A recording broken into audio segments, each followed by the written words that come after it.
Hello बच्चों। तो चलिए इस प्रश्न को पढ़ते हैं। उस त्रिभुज के कोण ज्ञात कीजिए जिनके शीर्ष ए 3,2, -1, बी 3,5, 2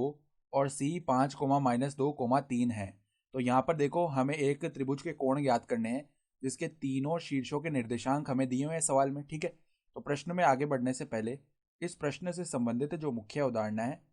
उसकी हम चर्चा कर लेते हैं। तो देखो मुख्य अवधारणा, जब भी देखो अगर ऐसा लिखा हुआ है पी क्यू सदिश, तो इसका अर्थ क्या है? बिंदु क्यू का स्थिति सदिश, बिंदु क्यू का स्थिति सदिश माइनस में बिंदु पी का स्थिति सदिश, बिंदु पी का स्थिति सदिश, ये होता है इसका अर्थ। तो हम क्या करेंगे, देखो यहां पर मान लेते हैं कि जो त्रिभुज है ना वो इस प्रकार का आ रहा होगा, ए बी सी, इन शीर्षों से बनाना है त्रिभुज। तो हमने मान लिया कि इस प्रकार का कोई त्रिभुज है, ये ए है जिसके निर्देशांक है 3,2, -1, ये बी है जिसके निर्देशांक है हमारे पास 3,5, 2 और ये हमारे पास में सी है जिसके निर्देशांक है 5, -2, 3। तो हम क्या करते हैं, यहाँ से इस त्रिभुज के जो भुजाएं आ रही है ए बी बी सी और ए सी, इनको प्रदर्शित करने वाले सदिश निकाल लेते हैं और फिर उनके बीच का हम कोण निकाल लेंगे। ठीक है, तो अगर हम सबसे पहले ए बी सदिश निकाल लें, ठीक है, तो क्या होगा, बिंदु बी का स्थिति सदिश वो क्या आएगा, 3i कैप प्लस में 5j कैप प्लस में 2k कैप, माइनस में देखो बिंदु ए का जो स्थिति सदिश है वो क्या आएगा, 3i कैप प्लस में 2j कैप माइनस का k कैप, ये बनेगा। तो अब देखो 3i cap minus 3i cap, ये तो जीरो हो गया। फिर 5j कैप माइनस में 2j कैप, ये आ जाएगा 3j कैप। ठीक है, और यहाँ पर देखो 2k कैप प्लस में क्या आएगा, k कैप, तो ये प्लस का 3k कैप हो गया। तो ये तो ए बी सदिश आ चुका है। फिर देखो इसी प्रकार अगर हम निकाल लें कौन सा सदिश, बी सी सदिश, तो वो किसके बराबर आएगा, बिंदु सी का स्थिति सदिश क्या है, 5i cap minus 2j cap plus में 3k कैप माइनस में बिंदु बी का स्थिति सदिश है 3i कैप प्लस में 5j कैप प्लस में 2k कैप। ठीक है, तो यहाँ पर घटा लेते हैं पदों को, 5i cap minus 3i cap 2i cap हो गया, फिर माइनस 2j कैप माइनस में 5j कैप, ये माइनस का 7j कैप हो जाएगा, फिर 3k कैप माइनस में 2k कैप, ये प्लस का k कैप आ जाएगा। ठीक है,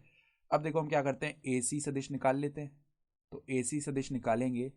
तो ये क्या बनेगा, देखो हमारे पास में ए सी सदिश, ए सी सदिश बनाने के लिए यहाँ पर बिंदु सी का स्थिति सदिश है 5i कैप माइनस में 2j कैप प्लस में 3k कैप, माइनस में क्या आएगा, देखो माइनस में आएगा हमारे पास में जो बिंदु ए का स्थिति सदिश है वो क्या है, 3i कैप प्लस में 2j कैप माइनस में k कैप। ठीक है, तो यहाँ पर देखो 5i cap minus 3i cap 2i cap हो जाएगा, फिर देखो माइनस 2j कैप और यहाँ पर माइनस का 2j कैप माइनस का 4j कैप बन जाएगा। ठीक है, फिर देखो 3k कैप और प्लस में k कैप, ये प्लस का 4k कैप हो जाएगा। ठीक है, तो अब इनके बीच का जो कोण है वो हम θ1, यहाँ पे θ2 और यहाँ पे θ3 ये बोल लेते हैं कोण। तो पहले तो हम क्या करते हैं, हम ये θ2 निकालेंगे। तो इसका मतलब क्या है कि हम बी ए सदिश और बी सी सदिश के बीच का कोण निकाल रहे हैं। तो अब ए बी सदिश आ चुका है, तो बी ए सदिश क्या होगा, बी ए सदिश कुछ नहीं, बस ए बी सदिश जो है उसमें माइनस लगा लेंगे, माइनस से गुणा कर देंगे ए बी सदिश को, तो minus 3j cap minus 3k cap, यही होता है। तो अगर हम देखो परिमाण याद करें बी ए सदिश का, तो वो क्या आएगा, वर्गमूल में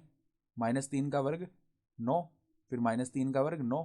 तो ये क्या बनेगा, देखो हमारे पास में यहाँ पर 3 वर्गमूल 2 इकाई, ये आ जाएगा इसका परिमाण। और अगर हम बात करें किसकी, बीसी सदिश के परिमाण की, तो बीसी सदिश का अगर परिमाण निकालेंगे तो वो क्या आ जाएगा, देखो वर्गमूल, वर्गमूल हमारे पास में देखो पहले 2 का वर्ग किया 4, फिर 7 का वर्ग होता है गुण 50, फिर 1 का वर्ग 1 आ जाता है, तो ये क्या बनेगा, देखो 50 और 4 वर्गमूल 54 इकाई, ये बन जाएगा। ठीक है, तो अब देखो यहाँ पर अगर हम निकालें θ2, तो cos θ2 क्या होता है, वो क्या होता है, दोनों सदिशों का पहले अदिश गुणनफल बट्टा में उनके परिमाणों का गुणनफल। तो देखो बी ए सदिश इस प्रकार आएगा, बी ए सदिश गुणा बी सी सदिश, ये इन दोनों सदिशों के बीच का कोण ही तो है θ2, तो ये निकालेंगे हम, तो cos θ2 बराबर बी ए सदिश डॉट में बी सी सदिश बट्टा में देखो यहाँ पर मापांक आ जाएगा बी ए सदिश, ठीक है, गुणा में बी सी सदिश, ये बनेगा। तो अब देखो बी ए सदिश डॉट बी सी सदिश कर लेते हैं, तो इनका अदिश गुणनफल करेंगे तो आई कैप से गुणा होगा, जे कैप से गुणा होगा और के कैप से गुणा होगा। ठीक है, तो देखो यहाँ पर 2 गुणा होगा किससे, -3 से, तो माइनस का 6 बनेगा, तो -6 बन गया। देखो यहाँ पर आई कैप का तो पद ही नहीं है, किसमें, बी ए में आई कैप का पद नहीं है, तो यहाँ पर हमने गलत कर दिया, आई कैप का तो पद ही नहीं आएगा। तो देखो जे कैप का जो पहला पद है -7 बी सी सदिश में, ये किससे गुणा हुआ, बी ए के -3 से, तो -7 गुणा -3 ये 21 हो जाएगा। ठीक है, फिर देखो यहाँ पर के कैप का पद है हमारे पास 1 बी सी सदिश में और बी ए सदिश में है -3, तो 1 गुणा -3, यहाँ पे -3 आ गया। बट्टा में देखो बी ए सदिश का जो परिमाण हम निकाल चुके हैं 3 वर्गमूल 2 आ चुका है, और जो बी सी सदिश का परिमाण है वो हम निकाल चुके हैं, वर्गमूल 54 निकल आया था, तो वर्गमूल 54। ठीक है, वर्गमूल 54 को भी हम कैसे लिख सकते हैं, देखो यहाँ पर हम लिख लेते हैं, वर्गमूल 54 को हम इस प्रकार लिख सकते हैं, वर्गमूल में 9 गुणा 6, तो यहाँ से 3 वर्गमूल 6, इतना इकाई, ये बन गया। तो अब देखो इसको हमने लिख लिया 3 वर्गमूल 6, तो अब देखो 21 -3 ये तो 18 हो गया, बट्टा में यहाँ पर 3 3 9 और वर्गमूल के अंदर कितना बन गया, 2 गुणा 6 12 आ चुका है, तो यहाँ पे कितना हो जाएगा, ऊपर 2 से यानी कि 2 बार भाग हो गया, तो हमारे पास में 2 बट्टा में वर्गमूल 12 बनेगा। यानी कि अगर सही से लिखें हम तो देखो इसको वर्गमूल 6 गुणा में वर्गमूल 2 लिख दिया, तो ऐसा करने से क्या होगा, यहाँ पर ये वर्गमूल 2 जो है 2 को भाग कर देगा वर्गमूल 2 बार, तो हमारे पास में क्या बन जाएगा, वर्गमूल 1/3, या इसे हम लिख सकते हैं,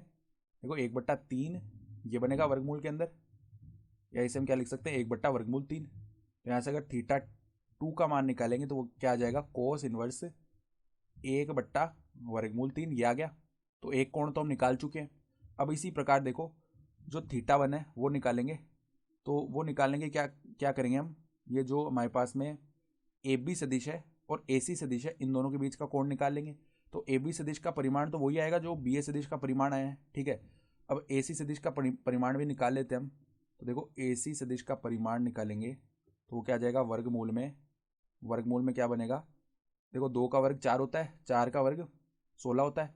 तो देखो यहाँ पर 4 फिर -4 का वर्ग 16 आ जाएगा, फिर 4 का वर्ग 16, तो ये वर्गमूल 36 यानी कि ये 6 इकाई आ गया। ठीक है, तो अब देखो cos θ1 लिखेंगे हम, तो वो क्या आएगा, ए बी सदिश डॉट में कर देंगे हम कौन सा सदिश, ए सी सदिश, तो ए बी सदिश तो है 3 जे कैप प्लस में 3 के कैप। ठीक है, और डॉट में हम क्या करेंगे, हमारे पास में कौन सा सदिश है, ए सी सदिश, तो देखो पहले आई कैप का तो पद ही नहीं है ए बी सदिश में, तो सीधा जे कैप से गुणा हुआ, तो -12 पहले तो ये बनेगा, फिर प्लस में 12 ये बन जाएगा, यानी कि ऊपर तो आ गया -12 प्लस में 12, बट्टा में देखो यहाँ पर 6 ए सी सदिश का परिमाण और ए बी सदिश का जो परिमाण है वो कितना आया था हमारे पास, 3 वर्गमूल 2 यही आएगा, तो गुणा में 3 वर्गमूल 2, तो ये तो 0 बना, और cos θ1 0 है तो θ1 का मान जो π/2 आ जाएगा। यानी कि ये जो त्रिभुज का हमने चित्र बनाया है ये हमने गलत बना दिया। यहाँ पर देखो इस प्रकार का त्रिभुज बनेगा, जो θ1 है ना वो 90 डिग्री आएगा, θ1 90 डिग्री आया, यहाँ पे ए हो गया शीर्ष, ठीक है, और यहाँ पर देखो बी शीर्ष हो गया, यहाँ पर सी शीर्ष हो गया। ठीक है, और ए बी सदिश और ए सी सदिश इन दोनों के बीच का कोण जो है वो कितना आ चुका है, 90 डिग्री। फिर देखो इसको हमने θ1 बोला था, फिर θ2 का मान हम पहले ही निकाल चुके हैं, कितना आया था, θ2 किन सदिशों के बीच का कोण था, θ2 बी ए सदिश व बी सी सदिश के बीच का कोण था, तो बी ए सदिश और बी सी सदिश के बीच का कोण यानी ये था θ2। अब हमें θ3 निकालना है, तो ये निकालने के लिए हम क्या करते हैं, देखो θ3 क्या होगा, सी ए सदिश और सी बी सदिश के बीच का कोण, तो अगर ए सी सदिश हम लिख लिए हैं तो सी ए सदिश क्या हो जाएगा, सी ए सदिश लिखेंगे तो ए सी सदिश को माइनस से गुणा करना पड़ेगा, तो देखो -2 आई कैप माइनस का 2 आई कैप, फिर देखो प्लस में 4 जे कैप प्लस में 4 जे कैप, और क्या हो जाएगा -4 के कैप -4 के कैप, ये हो गया सी ए सदिश, और क्या है, और है सी बी सदिश, तो अगर बी सी सदिश लिख लिया तो सी बी सदिश भी लिख सकते हैं, सी बी सदिश क्या बनेगा, बी सी सदिश को माइनस से गुणा कर दो बस, तो देखो -2 आई कैप प्लस 7 जे कैप -2 आई कैप प्लस में 7 जे कैप ये बनेगा, फिर और माइनस से गुणा किया तो माइनस का के कैप। तो अब इनका बिंदु गुणनफल कर लेते हैं, यानी अदिश गुणा कर लेते हैं, तो सी ए सदिश डॉट सी बी सदिश ज्ञात करेंगे, तो -2 गुणा -2 4 हो गया, फिर देखो 4 गुणा 7 28 हो जाएगा, फिर यहाँ पर प्लस में 4 आ जाएगा। तो देखो 28 + 4 32 हो गया, 32 4 36 हो गया। तो अब देखो अगर हम cos θ3 लिखेंगे तो वो किसके बराबर आएगा, यहाँ पर देखो इनका अदिश गुणनफल आ चुका है 36 बट्टा में सी ए सदिश का जो परिमाण है वो उसी के बराबर आएगा जो ए सी सदिश का परिमाण आया था। तो वो कितना आया था हमारे पास 6 इकाई। तो बट्टा में यहाँ पे आ गया 6 गुणा में देखो जो सी बी सदिश यानी कि बी सी सदिश का परिमाण है वो हम निकाल चुके थे, 3 वर्गमूल 6 आया था। ठीक है, तो 3 वर्गमूल 6 ये बनेगा। तो 3 जो है यहाँ पे 36 को 12 बार भाग कर देगा और 6 जो है वो 12 को 2 बार भाग कर देगा। तो ये क्या बनेगा 2 बट्टा में यहाँ पर वर्गमूल 2 गुणा वर्गमूल 3 ऐसे लिख सकते हैं। तो यहाँ पे वर्गमूल 2 यहाँ पे भाग कर दिया वर्गमूल 2 बार, तो वर्गमूल 2 बट्टा 3 ये बना। यानी कि θ3 का जो मान है वो कोस इनवर्स क्या आ जाएगा, कोस इनवर्स वर्गमूल 2 बट्टा 3 ये आ गया। ठीक है, तो हमारे पास में जो कोण है वो क्या क्या आ जाएंगे, एक कोण तो आ गया पाई बट्टा 2, एक कोण आ गया हमारे पास में कोस इनवर्स 1 बट्टा वर्गमूल 3, देखो ये आगे कोण। ठीक है, एक कोण ये हो जाएगा, एक कोण हो जाएगा पाई बट्टा 2 और एक कोण हो जाएगा कोस इनवर्स वर्गमूल 2 बट्टा 3। ये हमारे उत्तर हो गए। तो आशा करता हूँ कि आपको ये प्रश्न समझ में आया होगा। धन्यवाद।